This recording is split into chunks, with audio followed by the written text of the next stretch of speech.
The way I want to introduce today, you may or may not have heard me speak on a regular weekly basis on a program, Talk Show, connected with the University of Acadia. And one of the things that I've been reminded as I've been going through this information is A, there's too much of it.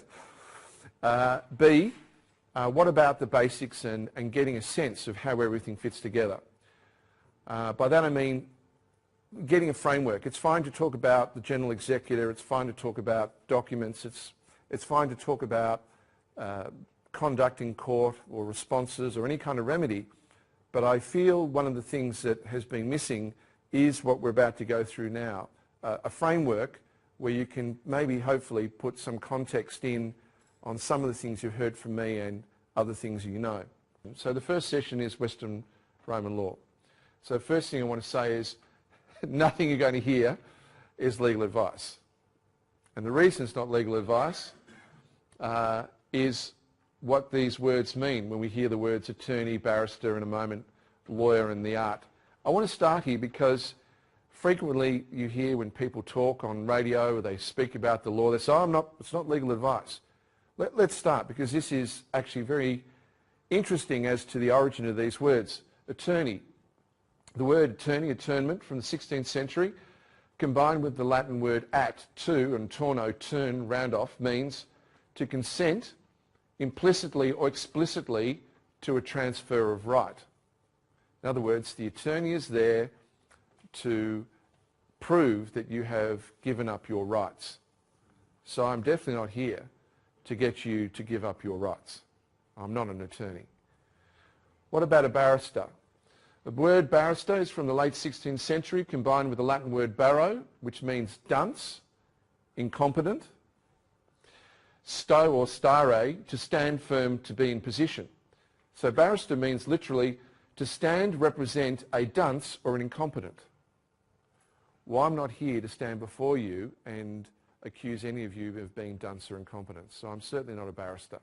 Am I a lawyer? Well, the word lawyer is from the 16th century, combining the Latin word la or lares, customary law, and luro, lurare, to swear, take an oath, to conspire, meaning literally one who has sworn an oath to customary law of the private guild. In other words, sworn an oath to lie. That's a lawyer. A lawyer is one who has sworn an oath to lie, a pathological liar. That's their sworn oath. Well, I'm not here to be a pathological liar. I'm certainly not a lawyer. And just in case there's any misunderstanding, the art of law. Am I practicing law? In the 13th century in Florence, the Medici organised merchants into private systems of 5 major guilds called the Arti Medianae and 7 minor guilds called the Arti Minor. Occult guilds called the Arti, hence the art of law. Well, I'm not here to practice occult before you, and I certainly don't belong to an occult guild. So I'm certainly not practicing the art or claiming to practice the art. And last one, if you have a legal problem, find a competent advocate, definitely not an attorney, lawyer, or barrister, okay? This is not about getting around the law, and I want to step on this one for a moment too. Today is about expressing knowledge on the rule of law, equity of law, and fairness of law. It's your choice to claim the status, if you suffer a problem, to choose to remain to be in the role of victim, which they want you to be, or to be accountable and competent for your own actions. And I say that because, again, one of the many things that you hear, people almost selling remedy, buy my remedy, as if there is no consequence for where you are. You'll find in a moment it's actually about who we are first, what we are first, that makes everything we'll talk about make sense. Thanks, Anastasia. So what is competence? You may have heard me say this word over and over again on the talk shows. And competence, I'm sorry for the amount of words. You can tell it's Ucadia by the amount of words. Competence is a fictional concept of being fit, proper, and qualified to produce and argue reason through knowledge and skill of law, logic and rhetoric against arguments. So competence is about knowing information and knowing how to use it. those two key things, knowing something and knowing how to use it. We say, and these are references to canon, that's actually canon 2600 of the canon law of Eucadia.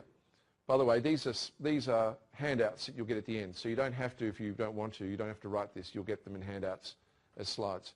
Your divine person or soul is always competent. We always say this, If your soul, your essence, and people have different words for it, so I'm not going to label it as one particular label, but if that thing which is divine of you is from the greater divine, how could it be incompetent? How could it be? Can't be. So we always say that your soul, your spirit, that essence of you, that immortal part of you can't be incompetent. However, your true person, your flesh and mind, may or may not be incompetent. I've been tricked. You might have been tricked. You might have believed someone. You might have felt the angst when someone you believed was trustworthy turned out to be untrustworthy. It's part of life. And so competence in terms of flesh and mind can be tricked. And in fact, in essence, that is the key to the whole Roman system. It's about tricking our minds. It's about convincing us we're less. It's about convincing us that we are mortal animals and that we have no immortality, no divine spark. So, a key competency is knowing who and what you are. We forget this when we talk about law. We forget this that when we're going to the court, that the court, in essence, is claiming its ultimate authority as ecclesiastical, spiritual. So far from this being irrelevant to a parking fine or a criminal case or a threat of jail or the threat of loss of your home, it is square and centre the essential thing that we have to remind ourselves. Knowing who and what you are. You're a spiritual being possessing a unique mind expressed in flesh. You're tripartite. You are already a tribunal. And we need to remember these things. You're not simply an animal, a member of the Homo sapiens species. You have a mind and therefore the ability to discern logic, illogic, what is true and what is false. Thanks, Anastasia. A key competency. What is the universe? The oldest civilizations in the world knew that life is a dream. We are speaking today on a land where the custodians of this land, as central to their culture for 70,000 years, knew that not only was life is a dream, but that we could connect to that. We could connect to that dream, and that the knowledge of how to connect and how to respect that connection was intrinsic to their culture. That is the story of the land of Australia, the story of Dreamtime, Barrenbun. The universe is amoral, not immoral, amoral, meaning it's neither good nor bad. The universe as a whole, the divine creator as a whole. However, the universe will react in favour of free will and resist tyranny. This is an extremely important issue because I assure you the people who architected the world today at the top of the tree, not the trolls, not the mid-ranks, not the bankers who are out of control, but the people who invented the world, the matrix as we know it today, very much understand this principle. And it's why they have survived in power for so long. You'll see in a moment how. You're part of the unique collective awareness, divine creator, and the personification of the divine creator. You are the divine creator. You are the personification of the divine creator. I was asked an excellent question before we started today. The question, roughly, and I want to paraphrase it, was, if I know who I am, if I know not what I am, if I am sovereign, if I am the sovereign in my own domain, then why do I need to go through this whole notice process with the Roman cult? The answer is you don't. If you know who you are, you know what you are, in essence, you don't have to prove anything to anybody. Just know that the system, if it doesn't know, is designed to grind on because they have such perversions like silence is consent. It was never a true law. Something they invented, silence is consent. Ridiculous, but that's what they use.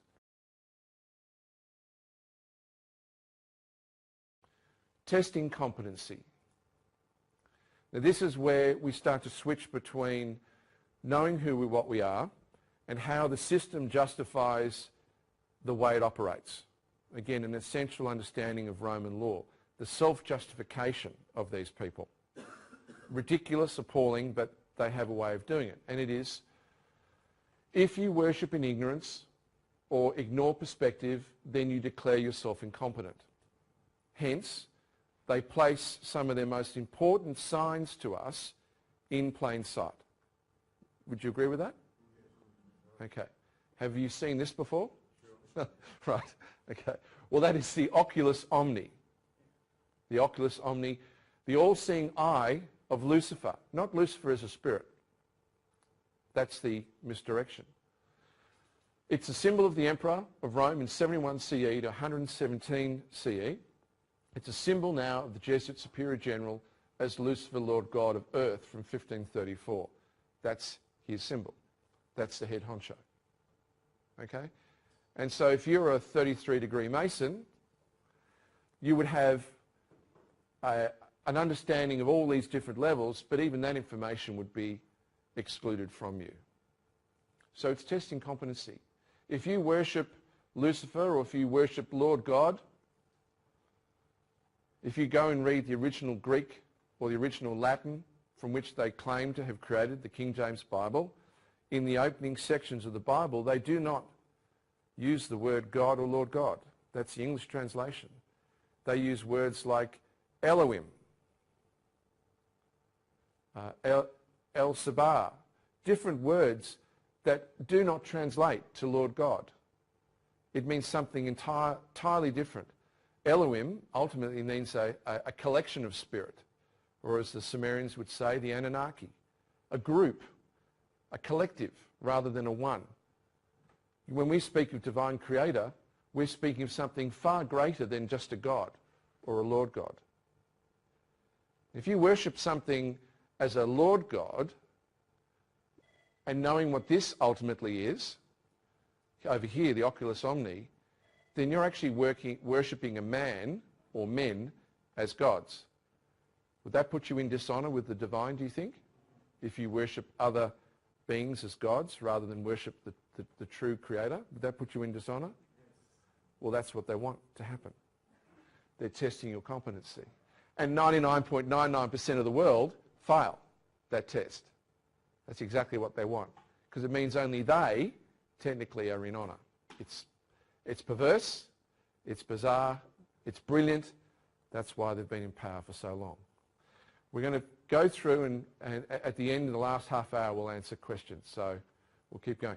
Money and coin has always been minted in honor of Lucifer from the first millennium BCE because lucky fear, from which we get Loki. Have you heard the word Loki, the god? Yeah, Loki. Lug. That's all lucky fear. It was a Celtic god of good fortune, gold and skill. Always. Money has always been dedicated to lucky fear.